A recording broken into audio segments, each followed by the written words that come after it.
I'm Aaron. I'm Michelle. This is the dog that wouldn't refuse to stay off our laps. So she's gonna be here for the whole review. Anywho, but that's fine. You guys like that. She wants to now get in my lap. Fine. Going crossplay. Oh!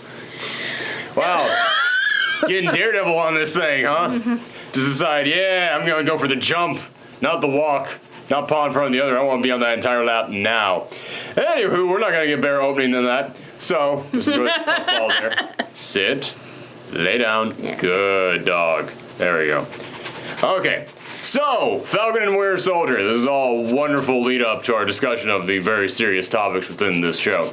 Yeah, I was looking forward to this. Okay. Half of me was hesitant about this, and half of me was looking forward to it, because the half of me that was hesitant about was the half of me that knew this was supposed to be the first Marvel show, and looking at all the trailers for all the different Marvel shows, I was like, yeah, this one seems the most like a Marvel movie. And that made sense for it to be the first Marvel show, because it was going to be a thing that kind of like took the people who were like, hey, you fans of the Marvel movies? Well, we're just going to ease you on into the shows. But then because of COVID, it ended up getting delayed, whereas WandaVision was already done recording and ready to go. So they had that ready to just go right up on the air. So they put up there the most freaky, wild, crazy, experimental show they probably had planned right there first. So I was now kind of hesitant about this thing. It's like, oh, are people going to be okay now, kind of like going back to like just like a regular Marvel thing? But I was also looking forward to this because this was the whole show about Falcon becoming Captain America, and I love Sam Wilson as Captain America. I know, leave your negative comments down below, but I am a bigger fan of Sam Wilson as Captain America than I am of Steve Rogers as Captain America. Like, I loved the Sam Wilson as Cap run that Nick Spencer did, and even that little tiny bit that Rick Remender did, although Rick Remender is always a super problematic writer, and it did have some of that problems. It did have a couple of his problems in there. But even beyond that, I was still like, oh, I'm actually kind of enjoying this. And then Nick Spencer got in there. I was like, oh, now I'm really enjoying this. And you watch this show, and they're already setting up specific elements from the Nick Spencer run in there, which are some things I'll get into because those are actually the few problems that I have with this so far. But yeah, so I was looking forward to this. I was definitely looking forward to this.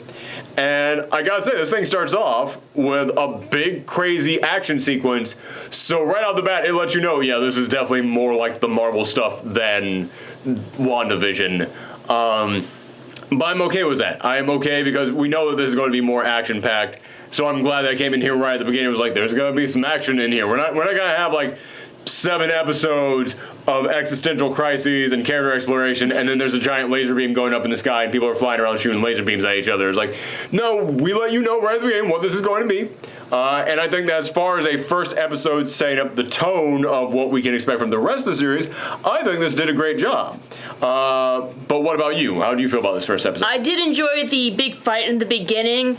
But after that, the pace kind of slowed. But I understand. It's like they're trying to like build up. They're trying to establish this world now and everything. So. And also, like, it let you know, okay, now time to get into like the deep stuff behind these two characters. Like now to see like the people behind the superpowers.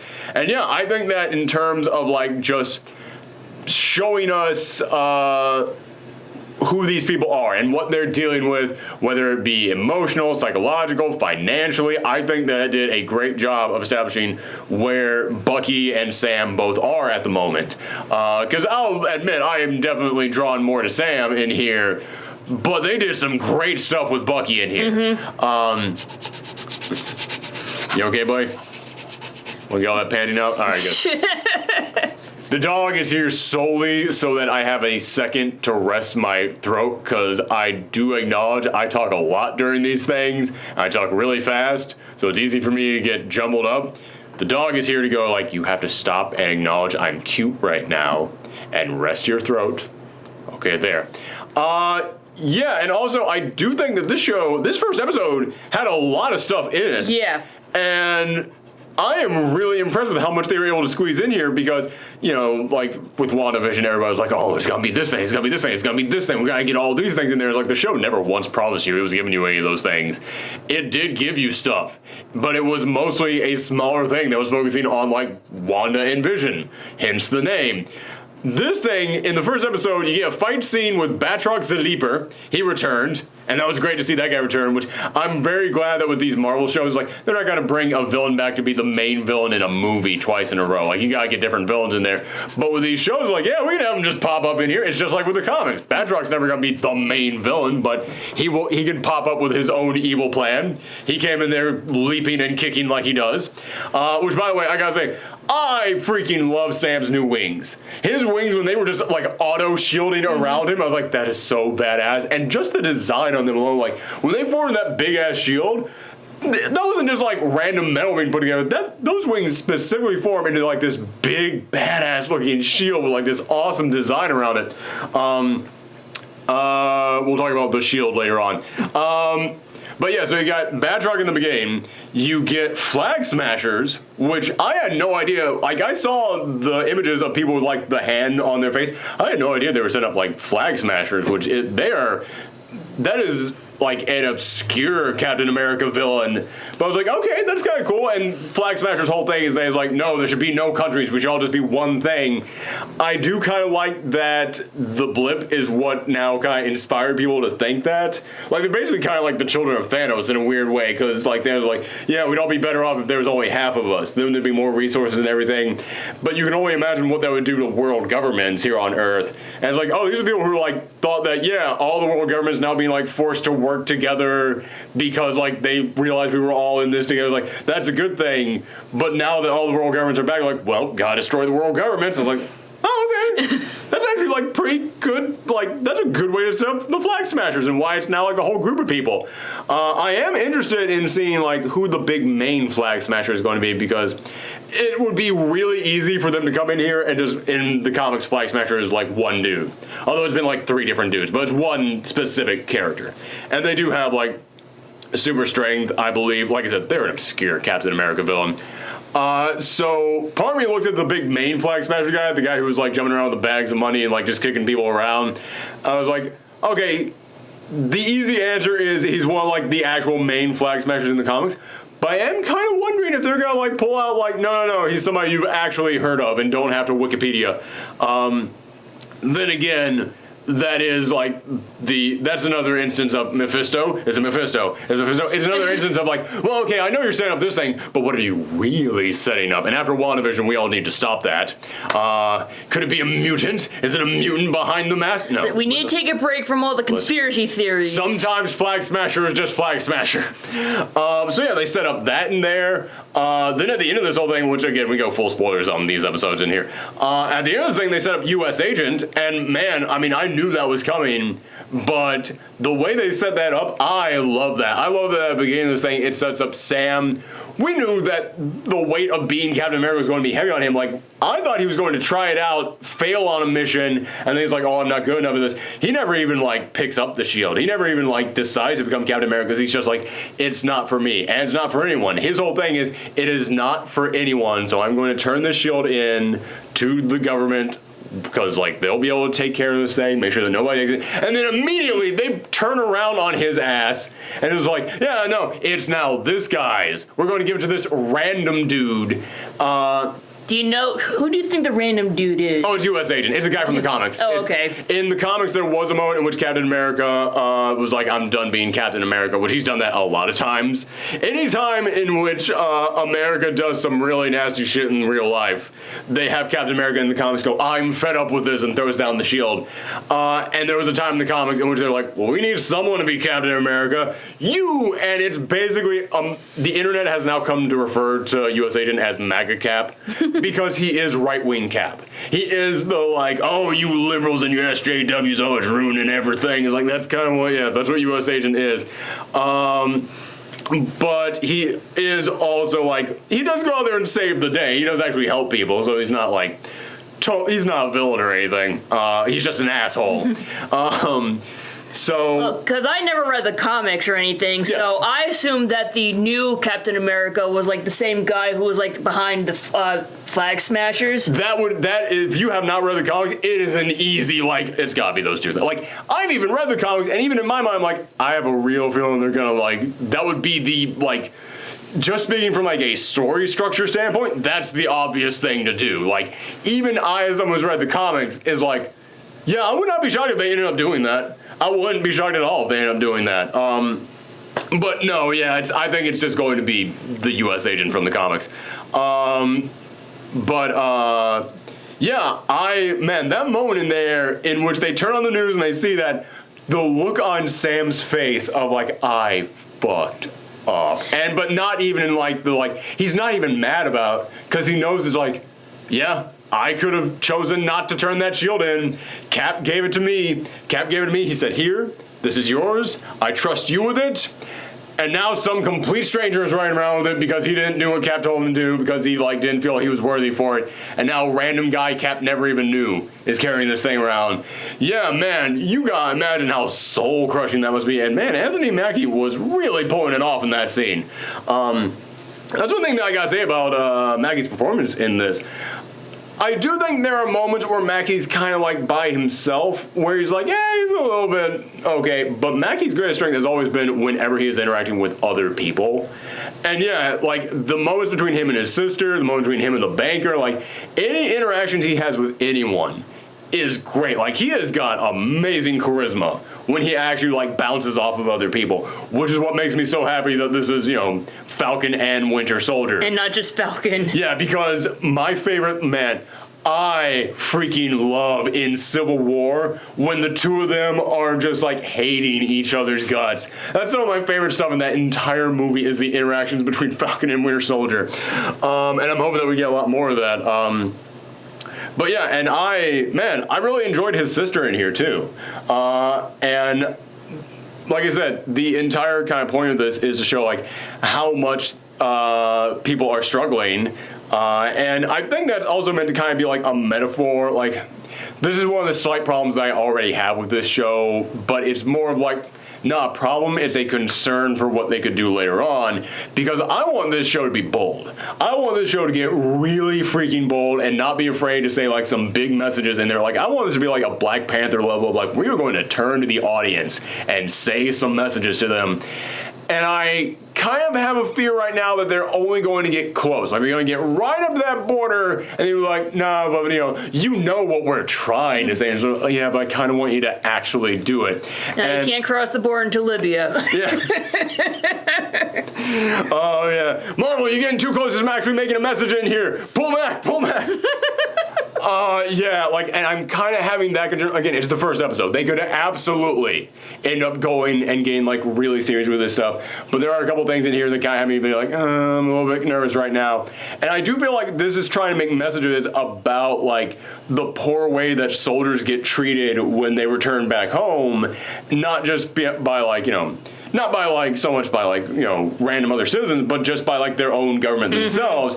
And when Falcon's there in the bank, and he's like, yeah, and he's trying to yeah, I'm Falcon, yeah, you know me. Yeah, you know me, so, about that loan. I love that smooth way. It's like, yeah, I always take everything seriously. Like this new fishing organization that we're trying to set up here, and the loan that we have, yeah, just the smooth way that he's able to transition, focus on this is the important thing. But then when the banker in there is like, yeah, so how do you actually make money as an Avenger?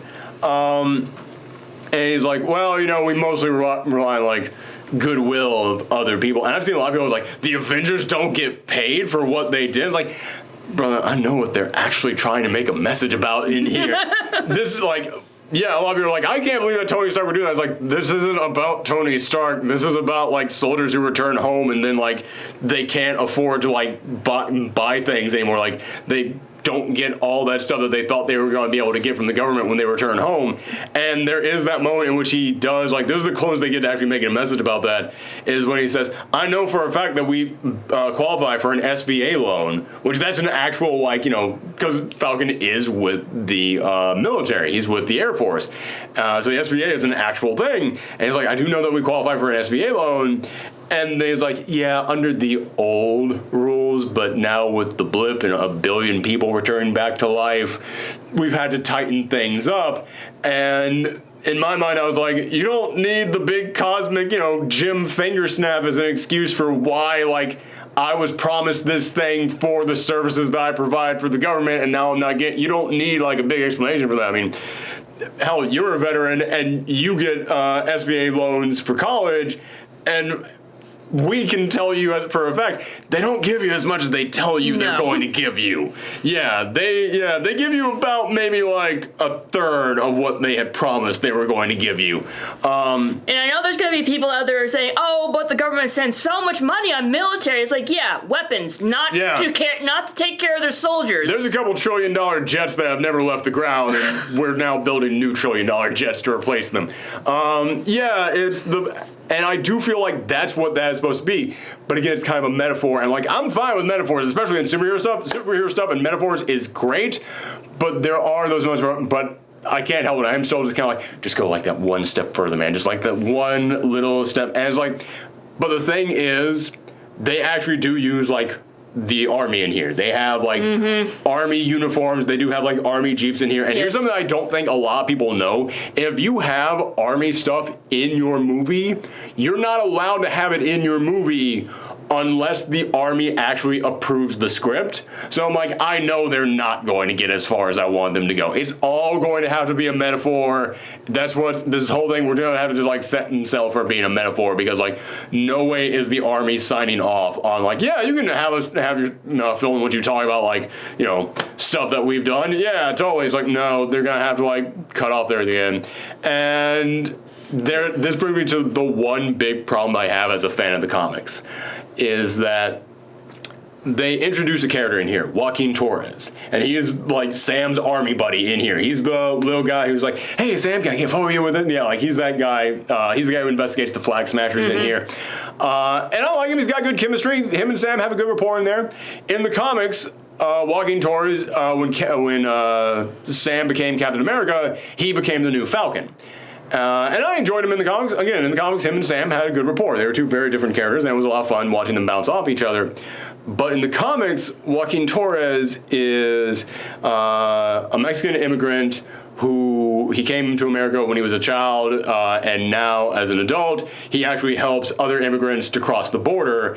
And his entire character in the comics was meant to be commentary on the racist and bigoted bigoted policies of the United States immigration policies.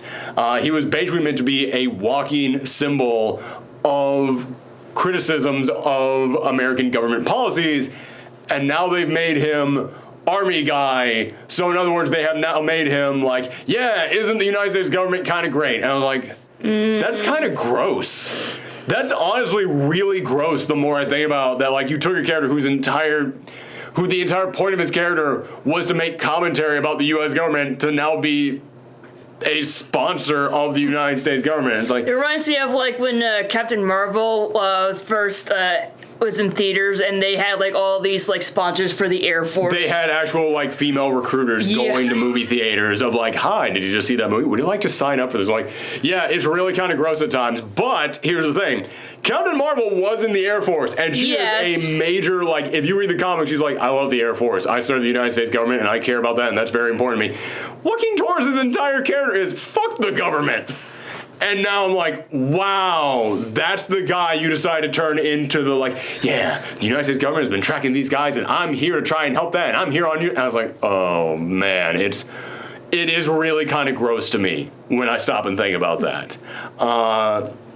It's kind of, man, that's like the one big thing in here. Like, all the other stuff in here that I have, like, oh, I don't think they're going to get as deep as I want them to get on this. That's fine. That's fine. They're still getting close. They're still making metaphors. They're still getting as close as they possibly can on this stuff. So, you know what? I give you credit for that, and that's still way bolder than a lot of these people are willing to get with their superhero stuff. That is the one thing that I point to. I'm like, oh, no, I am not a fan of that. That's just wrong that you did that to that character. Did not like that. And again, I'm not coming in here and like trying to like say like negative things about troops or anything. Again, you're a veteran. Yes. And you're my wife. Yes. I'm not going to come in here and like badmouth troops or anything. I'm not doing that. No. I'm badmouthing like the government's treatment of troops in here. And when you have the character in here whose entire character is meant in the comics to be criticisms of United States policies, to now be Mr. The United States is always right. I'm like, oh, man. But again, it's the first episode. So we don't know where it could go. And I definitely think, like, there's going to have to be some stuff that comes up with U.S. Agent. And it's like, okay, yeah, they did not want Sam to be Captain America, so then they pick random meathead dude over here. Which there had to have been a better camera angle. Like, you could have shot that twice. Like, when he comes out there in that thing, it looks like that helmet is 2 sizes too small on him. It's ooh. But then again, in all fairness, you're not exactly supposed to like U.S. Agent. You're supposed to look at him as like, who the fuck is this guy carrying the shield? So yeah, it's not that big of a problem that it looks so weird, but I do wish he had looked a little bit more like standard United States, like a guy who you would see on a recruitment poster, I guess is what I'm trying to say, rather than, again, a guy who has a giant potato head that was just shoved into a tiny helmet. Which I've seen the actor who plays him. He doesn't normally look like that. Like, that helmet is just too small on that dude. So yeah, I am hoping, again, my biggest concern right now with the show is that, man, I really want you to come in here and get bold and make some statements with this stuff, and I just kind of have some concerns, especially because of what you did with Joaquin Torres' character, that you're not going to do that stuff. But then again, there are things in here where it's like, okay, you can't actually say it, but you're making some pretty good metaphors in here. Then again, I went online and I saw people out there like, I can't believe Tony Stark would do this. And I'm like, I don't think people are understanding the metaphor. It's like, yeah, that's the thing about so many comic book things. That's the thing about so many comic book movies.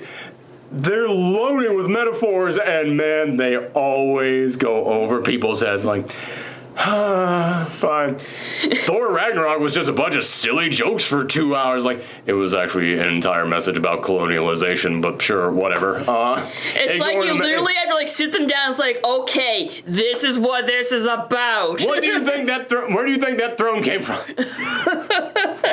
No, where do you think all that gold came from? It's like, oh god, how are you people not getting this? But yeah, let's talk about Bucky though. Because Bucky's the one character who's like, it's like, that's a lot more straightforward, and I actually think that for what they're going with Bucky, I think they're actually kind of nailing that metaphor right now. Like, I definitely think that's great, because, yeah, Sam is the guy who, he served his country, and now he's back, but the government is not taking care of him the way that they said that they would take care of him. Bucky is the guy who went to war, saw some stuff, and now he's got some psychological damage from it, and he's trying to live with the psychological damage. Which, again, in the Marvel Cinematic Universe, his psychological damage was, I was a brainwash agent of Hydra for many years, and I killed numerous people. But again, you know the metaphor there is he's supposed to have PTSD. Which, I mean, that's not even a metaphor. He has PTSD in here.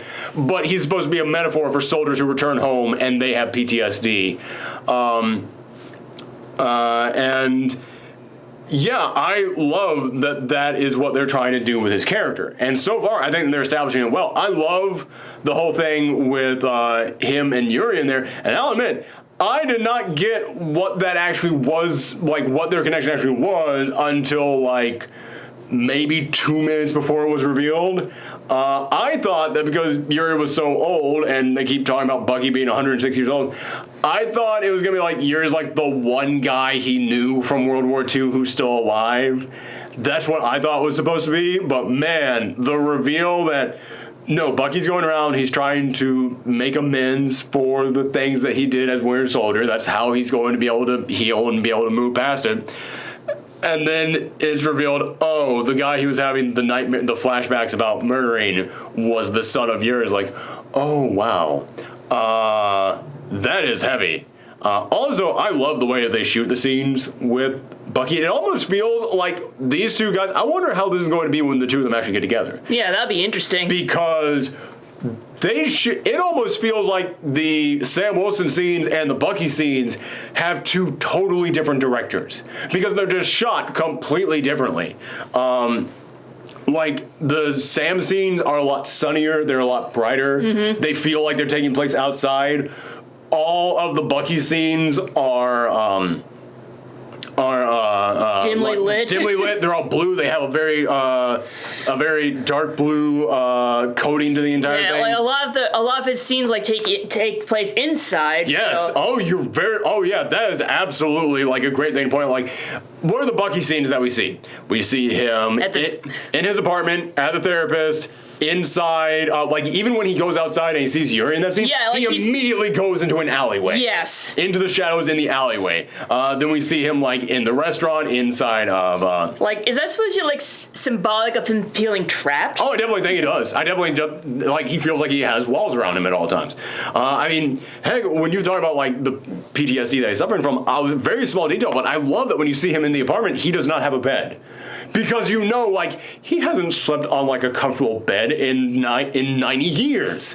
And I know that is another thing that, like, a lot of soldiers who, like, when they, I've heard the stories about soldiers who, when they've been held as prisoners, they do sleep on their floor.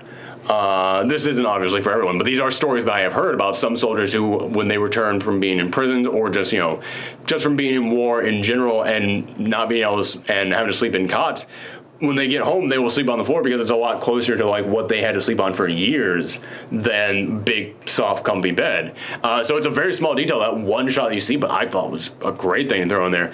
But yeah, when you look at a lot of the Bucky scenes, they are indoors. When you look at the Sam scenes, first thing, it's him flying around out there. Bright sunny day. Second scene, it's him at a cafe, but it's an outside cafe. He's on the street. Then when he goes to visit his sister, it's at like the fishing yard out there, outside. He goes into the bank, but then the shot after that, it's him discussing the situation outside.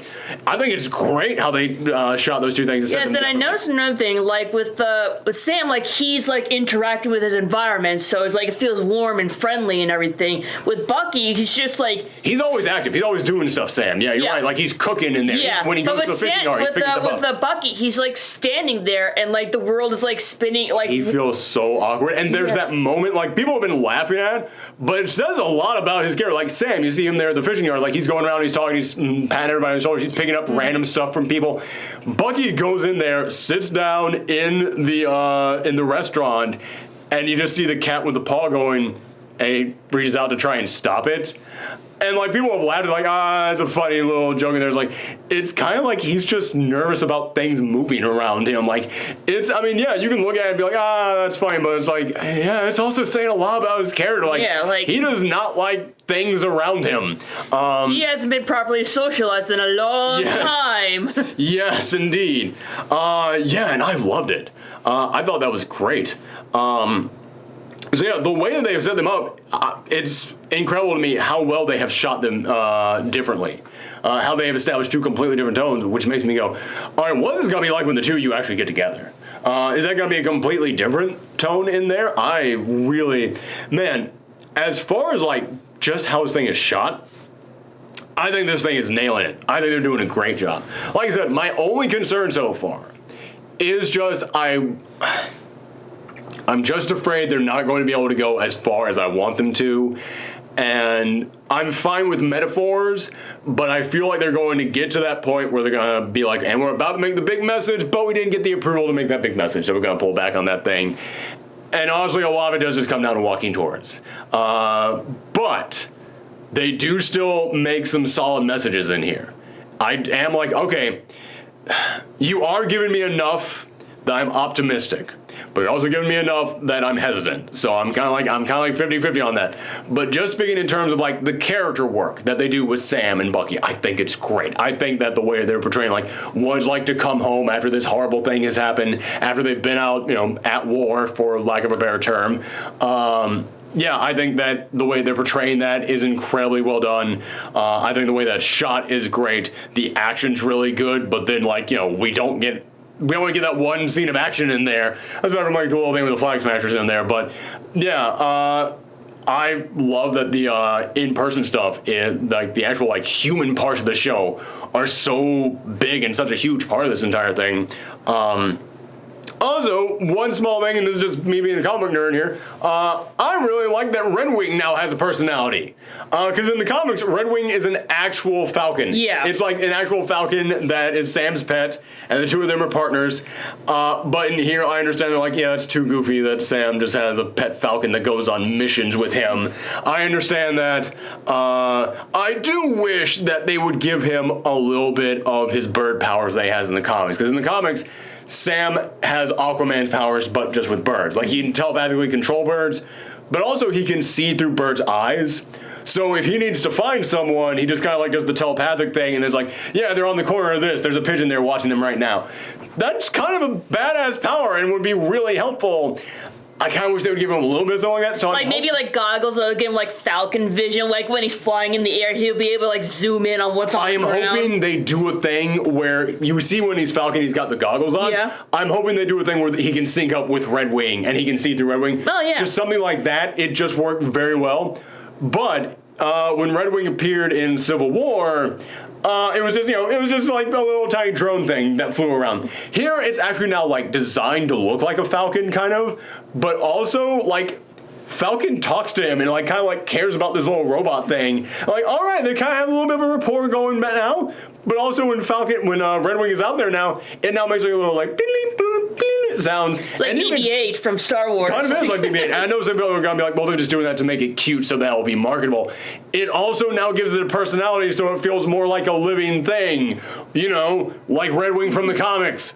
The thing I kind of want. So I'm like, listen, I know they ain't gonna like actually give him a bird sidekick. This is as close as we're going to get. I actually kind of like it. And I kind of hope that they keep along with like he actually like treats Red Wing kind of like a living thing. I mean, unless like Sam's like hobby is falconing or something like that. It is kind of weird that they made him like that. His family runs a fishing boat. As like nothing to do with birds. All right, cool. Well, there are some birds that like falcons that like eagles that'll catch fish and everything, but that's a bit of a stretch. That's a bit of a stretch, yeah. But then again, it's like, yeah, I understand that fishing is a far more blue-collar job than falconer. So it's like, yeah, I get why they gave him that job. I understand. Yeah, they want to give him a blue-collar job, something that's constantly like in trouble of shutting down.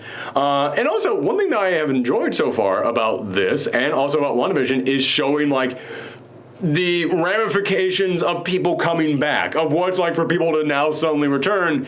And again, this is one of those things that it's clearly meant to be a metaphor, but that line that he has about, yeah, man, I leave and then I come back and my nephews are now tiny men. And I was like, again, that's a metaphor about like people going to war for years and how they come back and it's like, man, I missed so much of my nephew's life. And now they're like grown up like while I was away. Yeah, it's clear the metaphors they're trying to make in here. I just kind of hope that people get the metaphor. But, yeah, really enjoy this. There's just a couple things in here that I'm like, oh, are you going to actually, like, be willing to go as far as you want to go? Because there are also some other lines in here, like when he's talking to Rhodey, which, this is another thing. I really like that him and Rhodey had a moment in there because in Infinity War, they kind of made it seem like Sam and Rhodey, like we never really got to see much of them on the Avengers together, but we know that they were on the Avengers at the same time. And in Infinity War, they kind of hint at like, yeah, the two of them were friends, even though we didn't really get to see it because like we immediately went to Civil War where they went on different sides, but they kind of hint that they were friends, and it would make sense because both of them were in the Air Force. So both of them have like a very common backstory that would tie them together. Yeah, I did like that. This is the first time that we actually finally got to see the two of them together. But again, when I talk about how it's like I kind of have that fear that they're not going to be willing to go as far as they want to go. During that speech where it's like, yeah, man, world's changed. You want to really comment on like, you want to like make a statement about, nope, not allowed to make that statement. I'm not going any further with that. Not allowed to really say anything on that one. Like they have to be really vague about this stuff. So yeah, like that's my only fear, but even when I have that fear, I do have to come in here and acknowledge, yeah, the metaphors are pretty good that they're setting up so far. So yeah, we're gonna have to see where this goes, but so far, character stuff, the way that's shot, man. Again, just think about the comparisons between how Sam and Bucky are shot. So good. I just like want to like point out one thing, like go for it. Like when Sam finds out like they have like a replacement Captain America and he's like distraught and everything, it's like in a way I kind of understand why the government did that. It's like people like need something to give them hope. Oh, yeah. Here's the thing: we always need a Captain America, but this is what. Excuse me, my throat has been so dry lately. And me talking for hours on end during these P-Gores doesn't help me. Yeah, there should always be a Captain America.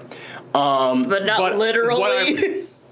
But what I am hoping is that they are not going to shy away from like, okay, how come you didn't want me to be Captain America? Well, I mean, you know why. Like, I hope that they come in here because, like, I hope they come in here and they make some statements about it. It's like, well, the government didn't want you, Sam. This guy just feels more Captain. I can't put my finger on it.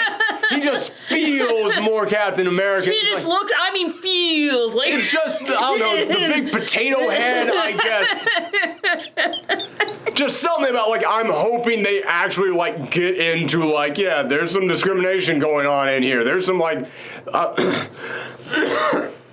we're gonna be wrapping this up soon. I hope they actually do get into that stuff in here. It's like, it kind of reminds me of like in My Hero Academia where like All Might retires and like these citizens are like upset because like they need a new symbol of peace and everything. So and then they get the biggest asshole in the world for it.